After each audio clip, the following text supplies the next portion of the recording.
Welcome back. CM ಸ್ಥಾನದ ಕನಸು ಕಾಣ್ತಿರೋ ಡಿಕೆಶಿಗೆ ದೆಹಲಿ ಪೊಲೀಸರು ಶಾಕ್ ಕೊಟ್ಟಿದ್ದಾರೆ. ನ್ಯಾಷನಲ್ ಹೆರಾಲ್ಡ್ ಪ್ರಕರಣದಲ್ಲಿ ಇಡಿ ವಿಚಾರಣೆ ಎದುರಿಸಿದ್ದ ಡಿಕೆಶಿಗೆ ಮತ್ತೆ ಟೆನ್ಷನ್ ಶುರುವಾಗಿದೆ. ಇದೇ ವಿಚಾರಕ್ಕೆ ಕಾಂಗ್ರೆಸ್ ಬಿಜೆಪಿ ನಾಯಕರು ವಾಕ್ಸಮರಕ್ಕಿಳಿದಿದ್ದಾರೆ. ಈ ಕುರಿತು ಒಂದು ರಿಪೋರ್ಟ್ ಇಲ್ಲಿದೆ.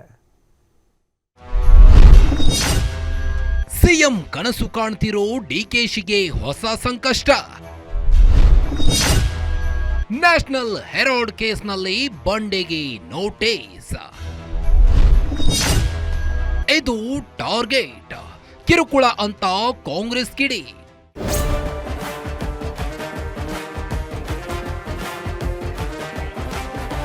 ನ್ಯಾಷನಲ್ ಹೆರಾಲ್ಡ್ ಪ್ರಕರಣ ಮತ್ತೆ ಮುನ್ನೆಲೆಗೆ ಬಂದಿದ್ದು. ಈಗಾಗಲೇ ಈ ನ್ಯಾಷನಲ್ ಹೆರಾಲ್ಡ್ ಪ್ರಕರಣದಲ್ಲಿ ದೆಹಲಿ ಪೊಲೀಸರು ಹಿರಿಯ ಕಾಂಗ್ರೆಸ್ ನಾಯಕರಾದ ಸೋನಿಯಾ ಗಾಂಧಿ ಮತ್ತು ರಾಹುಲ್ ಗಾಂಧಿ ಹಾಗೂ ಇತರರ ಹಲವಾರು ಪ್ರಮುಖ ವ್ಯಕ್ತಿಗಳ ವಿರುದ್ಧ ಹೊಸ ಎಫ್ಐಆರ್ ದಾಖಲಿಸಿಕೊಂಡಿದ್ದಾರೆ. ಇದರ ಬೆನ್ನಲ್ಲೇ ಇದೀಗ ಮತ್ತೆ ಡಿಸಿಎಂ ಡಿಕೆ ಶಿವಕುಮಾರ್ ಬುಡಕ್ಕೂ ಬಂದಿದೆ.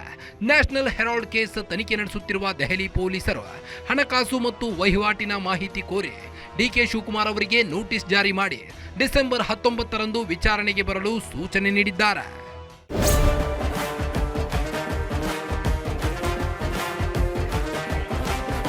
ಈ ಬಗ್ಗೆ ಪ್ರತಿಕ್ರಿಯೆ ನೀಡಿರೋ ಡಿಕೆ ಶಿವಕುಮಾರ್, ನನಗೆ ನಿನ್ನೆ ನೋಟಿಸ್ ಬಂದಿದೆ. ನನ್ನ ಸೋದರ ಡಿಕೆ ಸುರೇಶ್ ಅವರಿಗೂ ಒಂದು ನೋಟಿಸ್ ಬಂದಿದೆ. ನಾವು ಅದನ್ನು ಪರಿಶೀಲಿಸುತ್ತೇವೆ. ನೋಟಿಸ್ ಮೂಲಕ ನಮ್ಮನ್ನ ಎದುರಿಸಲು ಸಾಧ್ಯವಿಲ್ಲ ಅಂತ ಸವಾಲ್ ಹಾಕಿದ್ದಾರೆ. ನಾನು ಎಕ್ಸ್ಪೆಕ್ಟ್ ಮಾಡಿಲ್ಲ ನನಗೆ ನೋಟಿಸ್ ಕೊಡ್ತಾರೆ ನನಗೆ ಸುರೇಶ್ಗೆ ಅಂತ. ಅವರು ಕರಿಬಾರ್ದಾಗಿತ್ತು ನಮ್ಮನ್ನ, ಯಾಕೆಂದ್ರೆ ನಾವೆಲ್ಲ ಡೀಟೇಲ್ ಎಲ್ಲ ಇದಕ್ಕೆ ಇಡಿ ಕೊಟ್ಟಿದ್ದು. ಇಡಿಲಿ ನಮ್ಮನೇನು ಅವರು ಚಾರ್ಜ್ ಶೀಟ್ ಅಲ್ಲಿ ನಮ್ಮ ಹೆಸರೇನು ಸೇರಿಸಲಿಲ್ಲ. ಸೊ ನಮ್ಮನ್ನೆಲ್ಲ ಬಿಟ್ಟಿದ್ರು, ನಮ್ಮ ಹೇಳಿಕೆ ಎಲ್ಲ ತೆಗೆದುಕೊಂಡೆಲ್ಲ ಬಿಟ್ಟಿದ್ರು. ಈಗ ಈ ಹಂತದಲ್ಲಿ ಕರೆದಿರೋದು ನನಗೆ ಗೊತ್ತಿಲ್ಲ, ಬಟ್ ನಾನು ಹೋಗ್ತೀನಿ. ಯಾವತ್ತೋ ಒಂದಿನ ನಾನು ನೋಟಿಸ್ ಫುಲ್ಲು ನಾನು ಓದಿದ್ದೀನಿ ಅಷ್ಟೇ. ನಮ್ಮ ಲಾಯರ್ಗಳ ಹತ್ರ ಮಾತಾಡ್ಬಿಟ್ಟು ಹೋಗಿ ಅದಕ್ಕೆ ಏನು ರಿಪ್ಲೈ ಕೊಡಬೇಕು ಖಂಡಿತ ಕೊಡ್ತೀನಿ. ಬಟ್ ಅವೆಲ್ಲ ಎದುರಿಸೋದು ಅವೆಲ್ಲ ನನ್ನ ಎದುರಿಸಕ್ಕೆ ಹೋಗ್ತೀನಿ ಅಂತಂದ್ರೆ ಅದು. ಇನ್ನು ನ್ಯಾಷನಲ್ ಹೆರಾಲ್ಡ್ ಕೇಸ್ನಲ್ಲಿ ಡಿಕೆ ಪರ ಸಚಿವರು ಬ್ಯಾಟ್ ಬೀಸಿದ್ದಾರೆ. ಡಿಕೆ ಶಿವಕುಮಾರ್ ಅವರನ್ನ ಟಾರ್ಗೆಟ್ ಮಾಡಲಾಗುತ್ತಿದೆ. ಹೆಚ್ಚಿನ ಒತ್ತಡ ಎದುರಿಸುತ್ತಿರುವವರಲ್ಲಿ ಡಿಕೆ ಶಿವಕುಮಾರ್ ಒಬ್ಬರಾಗಿದ್ದಾರೆ. ಇದು ಉದ್ದೇಶಪೂರ್ವಕವಾದ ನೋಟಿಸ್ ಅಂತ ಪರಮೇಶ್ವರ್ ಕಿಡಿಕಾರಿದ್ದಾರೆ. ನೋಟಿಸ್ ಕೊಟ್ಟಿದ್ದಾರೆ, ನೋಟಿಸಿಗೆ ಉತ್ತರ ಕೊಡ್ತಾರೆ. ಏನು ಯಂಗ್ ಇಂಡಿಯಾಗೆ ಅವರು ದೇಣಿಗೆ ಕೊಟ್ಟಿದ್ದಾರೆ ಅಂತ ಹೇಳಿ ಅವ್ರಿಗೆ ನೋಟಿಸ್ ಕೊಟ್ಟಿದ್ದಾರೆ ಅಂತ ನಮ್ಮ ಮಾಧ್ಯಮದಲ್ಲಿ ನೋಡಿದೆ ನಾನು. ಅದಕ್ಕೆ ಉತ್ತರವನ್ನ ಅವರೇ ಕೊಡ್ಬೇಕಲ್ವಾ. ಇಡಿ ನೋಟಿಸ್ ಕೊಟ್ಟಿರುವುದಕ್ಕೆ ಕಿರುಕುಳ ಅಂದ್ರೆ ಅದು ಮೂರ್ಖತನದ ಪರಮಾವಧಿ ಅಂತ ವಿಜಯೇಂದ್ರ ಗುಡುಗಿದ್ದಾರೆ.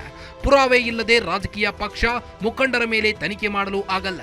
ನ್ಯಾಷನಲ್ ಹೆರಾಲ್ಡ್ ವಿಚಾರದಲ್ಲಿ ಪಬ್ಲಿಕ್ ಟ್ರಸ್ಟ್ ಅನ್ನು ಪ್ರೈವೇಟ್ ಟ್ರಸ್ಟ್ ಮಾಡಿಕೊಂಡು ಆಸ್ತಿ ಲಪಟಾಯಿಸಿದ್ದಾರೆ.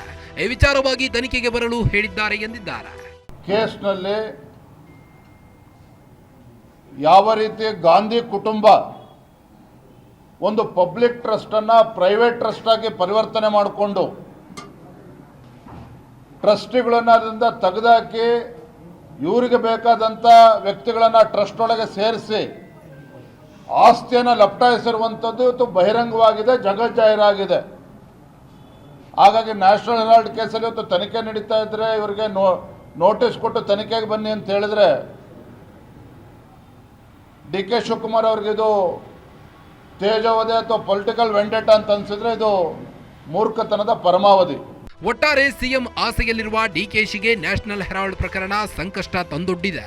ಇದನ್ನ ಯಾವ ರೀತಿ ಎದುರಿಸುತ್ತಾರೆ ಅಂತ ಕಾದು ನೋಡಬೇಕಾಗಿದೆ.